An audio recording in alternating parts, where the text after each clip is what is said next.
The building Ethan lived in wasn't beautiful.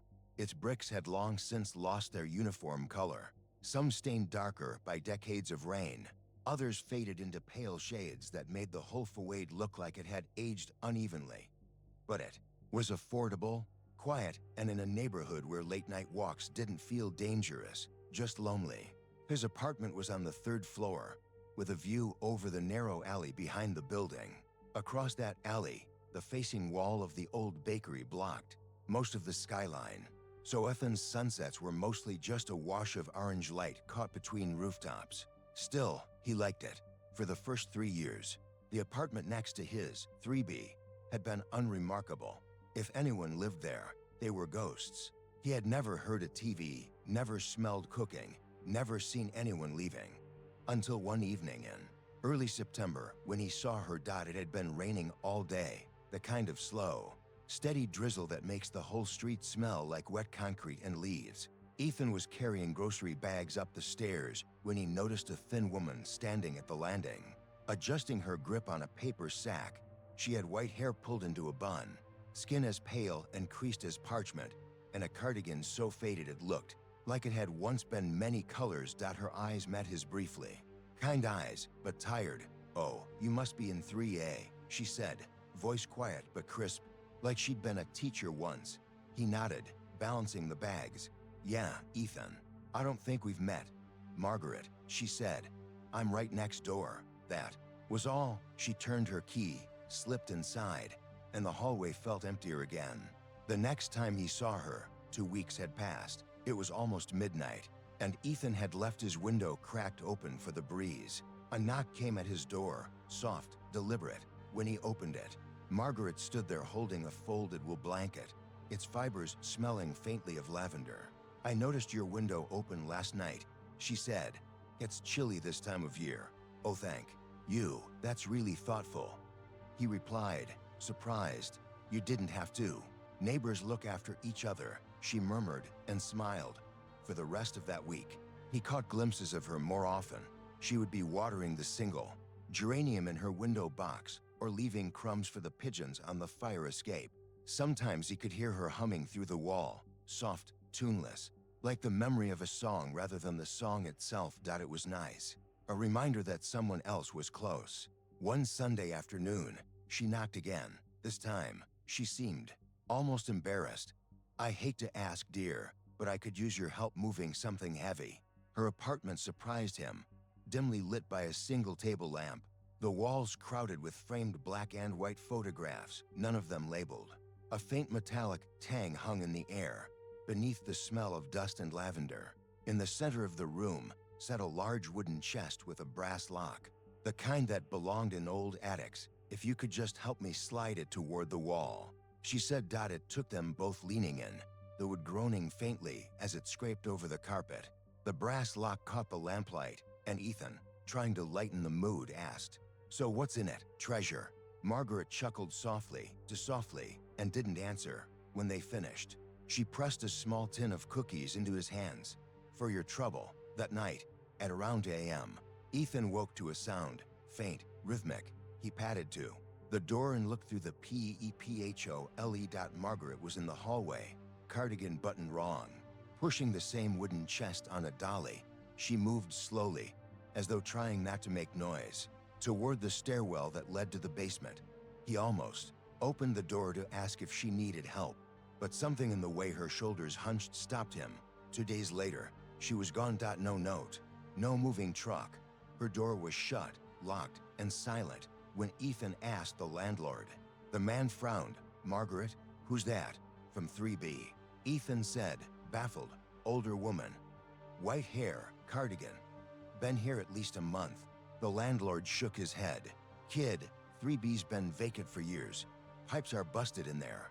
You sure you're not talking about somebody visiting?" Ethan opened his mouth to argue, and then stopped. That night, he went down to the basement. The single swinging bulb cast shadows that seemed to move when he did. Against the far wall sat the wooden chest. Its brass lock was closed, but not latched. Inside were neatly folded blankets. Beneath them, a stack of photographs, every single one of him, some taken from the alley, some through his kitchen window. One from last week, him watching TV in sweatpants dot in the corner of each photograph. Written in small, neat cursive, "Stay warm." Asterisk Margaret had been watching Ethan long before he knew she existed. Not in the way strangers sometimes do, brief glances, in the elevator or across the street, but in the way a person studies a single book for months, memorizing the weight of its pages and the scent of its paper. From her usual spot, the dusty corner of the building's basement where the heat pipes clanged, she had first noticed him in early spring. He had been unlocking his bike in the alley, rain dripping from his hair, humming to himself without realizing. She thought of her son. The thought was always uninvited, always sharp. Her son had been 25 the day the ice storm hit, and she had been away, stranded by a grounded bus in another city. By the time she returned, the power had been out for days. The apartment was freezing, and her son had. She never let herself think the rest in plain words. Ethan didn't look exactly like him, but there were echoes, the way his brow furrowed. When carrying groceries, the absent-minded humming, the half-open window in winter. That window had made her chest tighten the first night she saw it. She wasn't supposed to be in 3B. It wasn't hers, but the landlord rarely checked, and the broken plumbing didn't matter if you didn't use it. She kept her real things in. The basement brought up only what she needed: the chest, the blankets, the tin of cookies. The photographs had started as a comfort. Proof that Ethan was there, alive, warm. Proof that she could keep an eye on him this time. She took them quietly, from angles that wouldn't scare him if he found out. Or so she told herself. But there were nights when she would hold the latest photo in her lap and feel that ache swell into something heavier. Not love, not obsession, exactly, but a desperate need to rewrite the ending she'd been given. The night she brought in the blanket, she almost said it out loud. "I couldn't keep my boy warm," but she only smiled instead. The chest was heavier than she remembered when she decided to move it to the basement. She didn't want him seeing too many of the photographs at once. He might misunderstand. She told herself it was for the best. When she passed his door that night, the peephole felt like an eye on the back of her neck. She nearly turned to wave. She left him mornings later. No goodbye, no note. She had heard the landlord on the phone about replacing the locks on 3B. In her mind. She'd come back once she figured out where else she could stay. Maybe bring him another blanket when the first frost came. She didn't know he'd find the chest so soon. Back in the basement, days later, she sat in the dark, listening to the pipes. She pictured him opening the lid, seeing the photographs.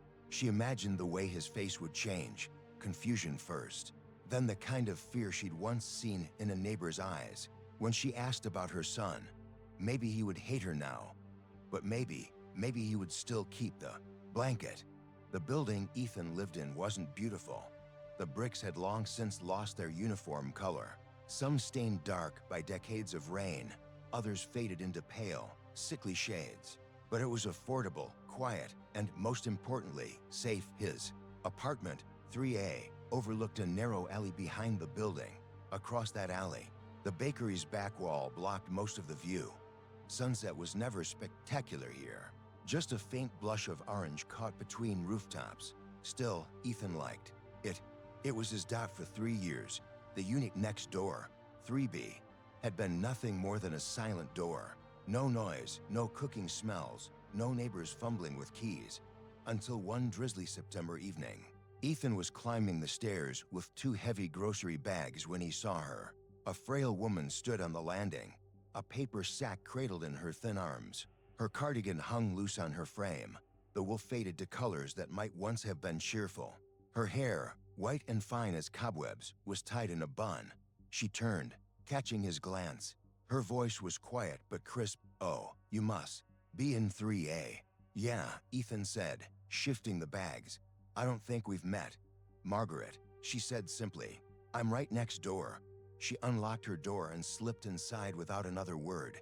That night, she thought about the young man she'd finally spoken to. Margaret hadn't planned the encounter. She'd been meaning to avoid it for as long as she could.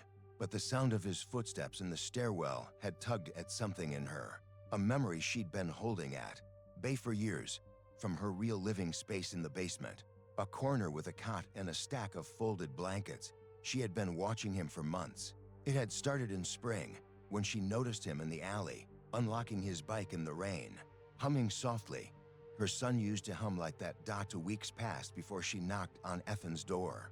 It was late, just before midnight, when he opened. She stood holding a neatly folded wool blanket. It smelled faintly of lavender. "I noticed your window open last night," she said. "Gets chilly this time of year." "That's really thoughtful," Ethan said. "Thank you, neighbors. Look after each other," she murmured with a small smile in her mind. She wanted to say more. "I couldn't keep my boy warm," but she swallowed it. The next week, he saw her often. She watered the single geranium in her window box. She left crumbs for pigeons on the fire escape. Sometimes he heard her humming through the thin wall, a soft, formless tune that faded. Before he could place it, it was nice, comforting, in a way. One Sunday afternoon, she knocked again. "I hate to ask," she said, "but I could use your help moving something heavy." Her apartment was dim, lit only by a single table lamp. The air carried the layered sense of lavender, dust, and something faintly metallic. Like old coins, in the middle of the room sat a large wooden chest with a brass lock. "If you could help me slide it toward the wall," she said. Ethan chuckled. As they pushed it across the carpet, "What's in it?" "Treasure." She smiled faintly, but didn't answer. When they finished, she handed him a small tin of cookies. "For your trouble." That night, Margaret couldn't sleep. The chest felt too heavy with its contents, the folded blankets, the photographs. She decided to move it downstairs. At 2 a.m., Ethan woke to a faint, rhythmic noise. Through the peephole, he saw Margaret in the hallway, her cardigan buttoned wrong, pushing the chest on a dolly toward the basement stairwell. She moved slowly, carefully, as if trying not to wake anyone. He nearly opened the door to help, but something in the way she hunched stopped him. 2 days later, she was gone. No note, no goodbye. When Ethan asked the landlord, the man frowned. "Margaret, who's that?" "From 3B. Ethan said, baffled. "Older woman, cardigan, white hair." The landlord shook his head. "Kid, 3B's been vacant for years. Pipes are busted in there." Ethan laughed, a short, nervous sound. But the man's face stayed blank. That night, curiosity dragged him down to the basement. The swinging light bulb cast jittery shadows across the concrete. Against the far wall sat the wooden chest. The brass lock was closed, but not latched. Inside were neatly folded blankets. Beneath them, a stack of photographs, every single one of Ethan. Some taken from the alley, some through his kitchen window. One from just last week, him watching TV in sweatpants. In the corner of each, written in neat cursive, "Stay warm." In the shadows, unseen, Margaret sat on her cot, clutching the blanket she hadn't given him yet. Maybe he hated her now, but maybe, just maybe, he would still keep the first one.